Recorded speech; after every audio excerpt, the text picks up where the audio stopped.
The mindset of being unprepared. This can be for hurricanes, which we just went through. Actually, it was luckily just a tropical storm.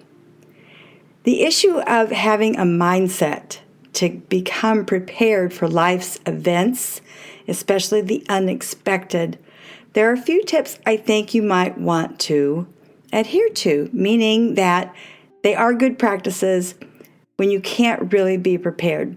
Number one, don't overthink the situation. Think like a minimalist. What can I do in this moment to help myself get prepared? When you're having a storm come through, make sure flying objects are set. Make sure things are off your patio, your balcony. Really, the number one is to think of others, especially your pets.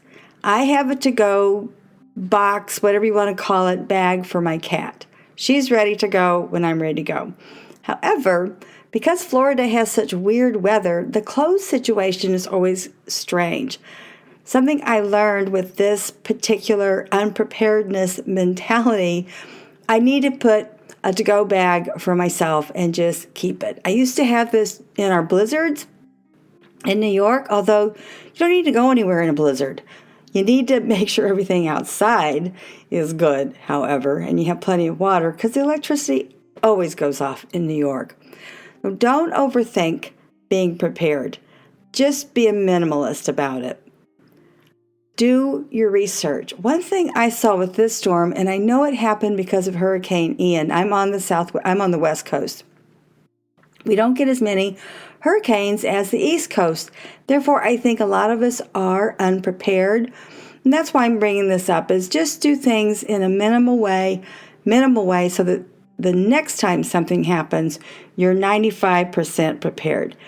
Do your research. There was a lot of panic from others, my friends, the news media, the mainstream media, really forcing everybody to evacuate.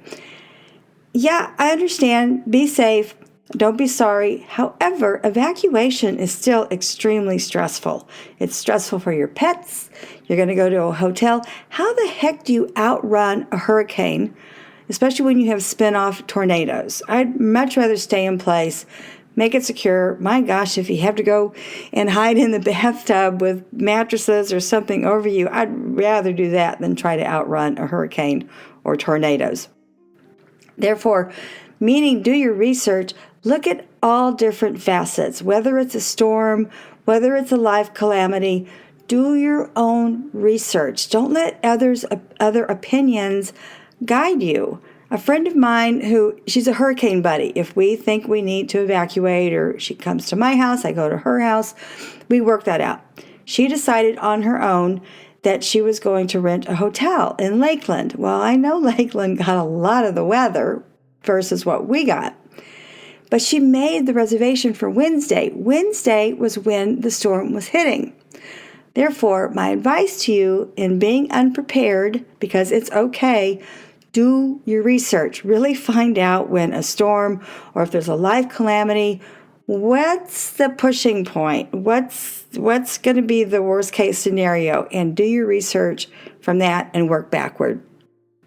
Again, don't listen to your friends, because if they haven't done the research, then you need to do your own research at the end of the day. And don't listen to mainstream media. There's so many viable resources that you can research on your own. So that's super important. And do prepare for if something catastrophic does happen. Who will take your pets? Who will take care of you in the afterlife? I know that sounds weird, but have you really prepared? I'm a single woman. I'm also in my 60s. I have a life insurance policy, so whoever takes my pet, they will have money to take care of her. They'll have to go to the vet. Whatever needs to be taken care of is my outstanding bills. So I don't really worry about a catastrophe falling upon me because I have that security. Yeah, a will's a good thing to have too. Regardless, those are the tips. Don't overthink it. Be a minimalist. Do your own research. Don't get caught up in this crazy extremity of our mainstream media. With Kundalini Yoga, I included a short Kriya on how to prevent calamities. It's really called protection, Kundalini Yoga Kriya for protection. And this can be any kind of protection in your life. It's very short. It's very simple. This is a good thing to do before you leave for work. Yes, I am serious about that because we all need to have a strong aura around us once we get into the workplace. So try this Kundalini Yoga every morning. Remember, I've been doing it for 30 years and I have had the happiest life for at least the last 10, 15 years. Also, with wine, what we're still experiencing is very hot weather everywhere, it seems like. So I've included 2 really nice wines on my podcast details that are still refreshing, very easy to drink, and low in alcohol. One is a Vinho Verde. That is from Portugal. These wines are very inexpensive. They're fun.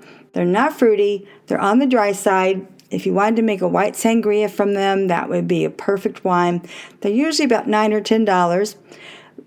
Great with certain kind of foods. For instance, I'm always doing Tex-Mex such as guacamole. You can have Vinho Verde with salads. It is a very light wine, so you simply want to have it more as an aperitif with your lighter kind of foods, your finger foods. Because I'm a vegetarian, I very rarely talk about meats, but if you were going to do something with the Vinho Verde, I would do something like mussels that was just made in a very simple white wine sauce, no garlic. Just saute some onions and use the same wine. Mussels are super easy to cook. Also, a dry Riesling. A lot of people shy away from Rieslings because they think they're the old-fashioned Rieslings that are super sweet.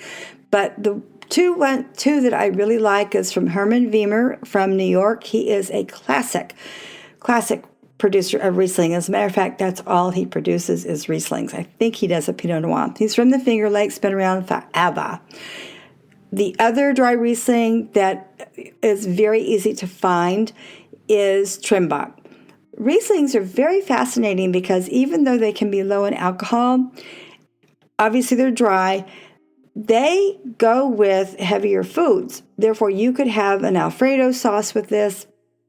You could have grilled meats with this Riesling. Again, I am a vegetarian. I would stay with foods, Tex-Mex foods, again, salads. I love eggplant, so you could do roasted vegetables with this. Very simple, easy end of summer 2 white wines. I also included a really cool article. I'm a big fan of 750, which is an industry newsletter, but also a company that really helped wine professionals such as me, make presentations to my clients, customers, accounts. Check out that article because it's all about people of color being able to excel their career as wine producers through the help of these nonprofit organizations. Therefore, if you are a person of color, you can read this article and reach out to several of these organizations to get some support from them to help propel your career into being a vintner. To wrap this up, remember, the mindset of being unprepared is fine. Be a minimalist. Do your research. Don't listen to others about the choices you need to make for your safety, for your pet safety. Do what feels right to you. Don't listen to the mainstream media. They had everybody evacuating, not me. Also, do your own research. Find viable sources to do your own research. I included a really short clip by PRITCHETT, one of my favorite gurus of change management, also our own mental management. So check him out. It's called the Quantum Leap Strategy, and it will help you in everyday life. Kundalini Yoga, there's a great short Kriya regarding avoiding calamities, even managing calamities in your life. And check out the article by 750. Those 2 wines I suggested, Vinho Verde and dry Rieslings, will end your summer and get you into fall. My name is Valerie Hale. I produce this podcast every week, and I do this in order to help people improve their mindset. It's all about learning that thoughts become things, so choose the good ones. Merci, et au revoir.